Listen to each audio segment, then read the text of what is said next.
Hello, welcome to my channel. Today I am going to present Divyani International Limited's DRHP. So they filed DRHP on 14th May 2020 with SEBI for raising 1400 crores via IPO process. Out of this 1400, 400 crores is fresh issue and 1000 crores is offer for sale where the stakeholders are liquidating their stake in the company from the company. So in this video we will cover what is part of this DRHP. We'll get to know more about Divyani International Limited, how they function, what is their PNL, what is in which industry they are in. They are in food industry. As you can see, they have multiple chains of KFC, Pizza Hut, Costa. They have their own brand as well.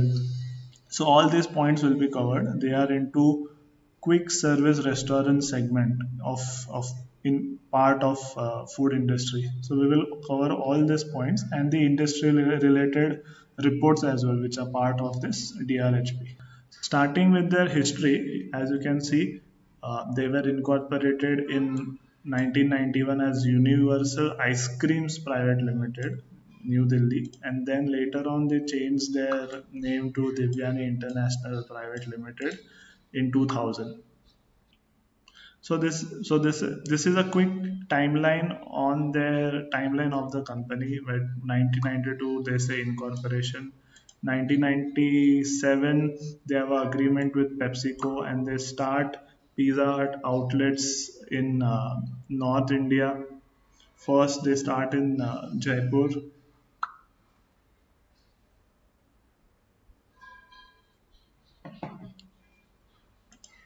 Then they expanded with KFC outlet first in Kolkata and then outlets in Nigeria, Nepal in 2010, and they launched their own brand Wango in South India, and slowly they increased the outlets and the market share. They have a food street outlet in Hyderabad airport, and then Yum invested 2.3 billion in Devyani.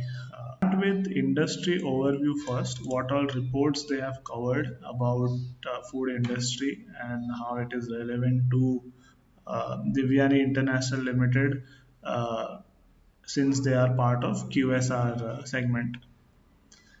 So these are macro factors, and then in terms of demographics, what they are saying is that 15 to 64% of our population is much more, or 60%, and these are the people who are likely to order food or access QSR restaurants, and the rate of urbanization has improved over the period of years. So if you see, urbanization grew from 30 to 35%, which means more people are migrating to Indian cities, and this will help QSR or Divyani International Limited to grow since they are mainly focused in cities. And this is a projection about how food industry is expected to grow. If you see compounded annual growth, they are expecting 15%, and the numbers are expected to go up. Next is the Indian food sector and value and share by channel. So segment or channel, if you see, out of 100%, QSR is carries 34% of sales, so which is quite significant, and Divyani is part of this particular channel or segment.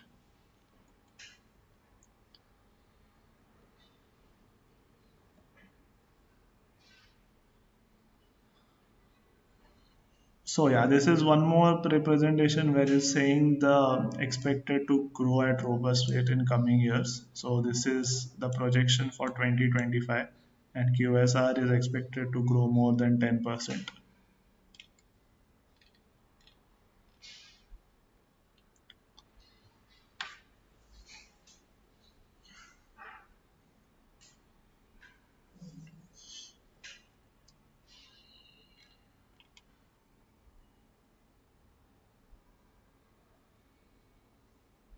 So this is also one more projection. What they are saying, number growth in number of outlets and growth in number of transactions.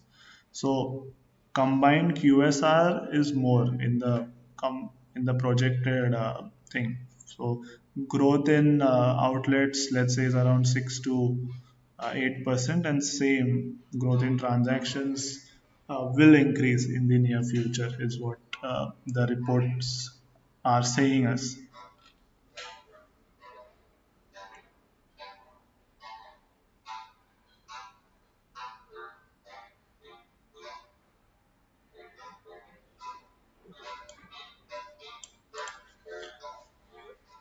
So in this report, what they are saying that because of restrictions and lockdown in 2020, the takeaway has increased more, or if you see, almost half or more than half is takeaway in terms of QSR. So near futures lockdowns are will not so impact so much QSR segment, because takeaway option is always available, and people are people are using this option, and consumption is ongoing.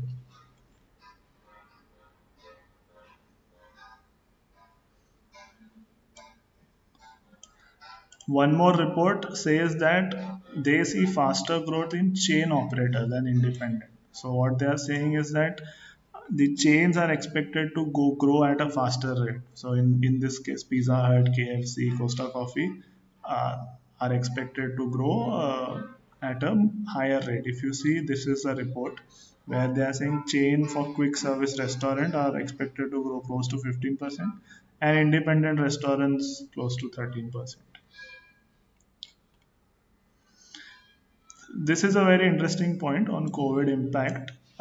In so what they are saying is that short term there is decreased mobility because of people are staying more at home, work from home, etc., and increase connectivity, increase awareness and online purchasing. So people are sort of now forced to purchase online, and people have become more health conscious and they prefer good food. So this is one interesting point which was highlighted here. And continued here, if they say post COVID, people want safety, hygiene, explore the use of dark kitchen, ghost chickens, reduce operating costs. So for example, Mojo Pizza, if you know, they only have kitchen and they do only deliveries and takeaways. So this is a concept of dark kitchen or ghost chickens, where kitchens where you have only kitchen and you just produce for delivery purpose.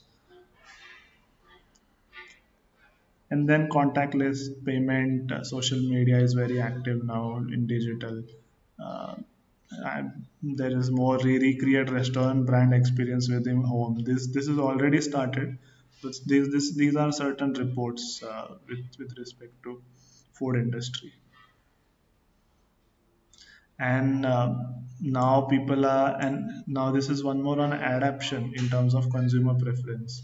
So Domino's has launched vegan lunch, barbecue kitchens, meal box. So all those adaptations are going in the food industry as such. So this is more or less on the food industry, which they have covered, and the growth they expect. And this is sort of positive for Devyani International Limited, I would say. So yeah, this is about industry, food industry. So now let's see P&L statement or consolidated profit and loss statement for Devyani International Limited. So this is year-on-year view. What we can understand is that from 2019 in 2020, the revenue increased, and now and in 20 year ending 2021, there is a small drop in terms of revenue, and obvious reasons are lockdowns, restrictions, etc. And what we can also see that the loss has increased considerably. If you see, expenses are same with respect to 2019. Here there was revenue increase in 2020, so expenses increase is acceptable. But in this case, the franchisees or outlets are not able to generate more revenue, due to which we have loss before tax of, let's say, 823 crores, and then finally loss of the net loss, I would say, is 629 crores. So yeah, this is the point, that the company is not profitable, but yeah, other things are positive in terms of revenue and the growth which is expected. Now let's see what Divyani International has stated in DRHP about their company and about their performance as such. So, overview, what they have stated: we are largest franchisee of Yum brands in India, and they have 655 stores across 155 cities. So this is one point. And then they have presence globally. Taco Bell is also there. Uh, and what they're saying, they define business in three types. One is their core brands, which includes KFC, Pizza Hut. Okay. And and and, it, and in India, primarily comprising KFC and Pizza Hut stores operated in international business. So KFC and Pizza Hut stores in Nepal and Nigeria are part of their international business. And there are other business, as I told you, their own brand Mango and Food Street, which is part of their other business.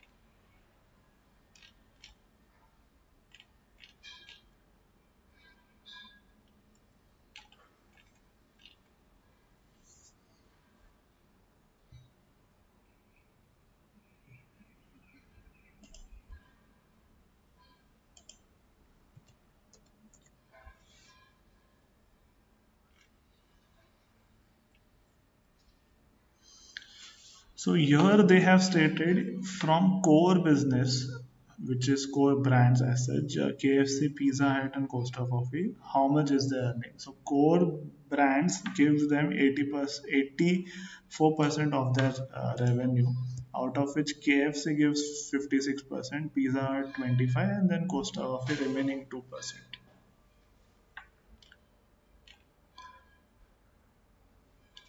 And then next about KFC, they have said we operate 264 KFC stores located in 21 states. And then this is the map where all KFCs are located. So in on west side it's Mumbai, Goa, Karnataka, Andhra Pradesh, Telangana, no central part, and then few in Rajasthan top, and then more in northeast side. Here they have stated how much is the average daily revenue from store and average daily transactions. So what we can see, on and around 500 rupee is what average transaction size is, and then average daily transaction per store is 238 rupees, and newly opened KFC stores are 50 in the country in 2021.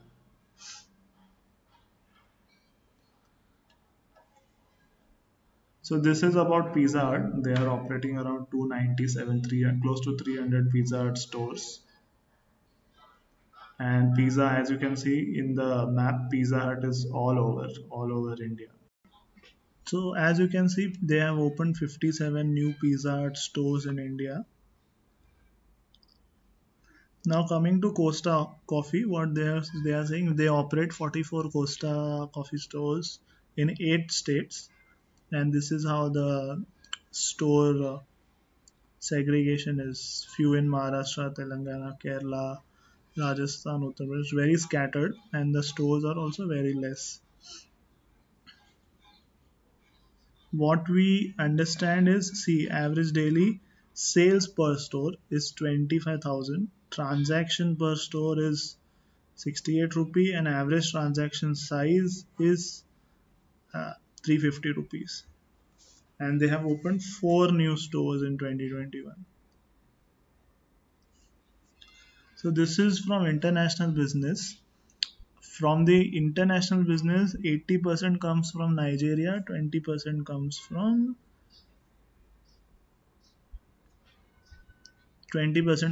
Nepal. As you can see, percentage of total revenue from operations from international business. And these are network of stores. They have more in Bangalore. If you see, 80 of their stores are in Bangalore. In Mumbai, it's only 15, and 325 in the major cities. So this is how they are divided in terms of regions. More on the north side, as you can see. So north side they have around close to 40% of the stores. West is very less, 7%, and mainly in Goa, Mumbai, Maharashtra region. And again south 30%, and on the east side 20%. So so this was all about Devyani International Limited. uh, do share, like, and subscribe if you like this video. Do share your thoughts in the comment section if you see the if you have any opinion about Devyani International Limited, how they can perform well, or what you expect from Devyani International Limited in the coming future, how the IPO will or could perform. You can share your thoughts in the comment sections and let me know. Thank you.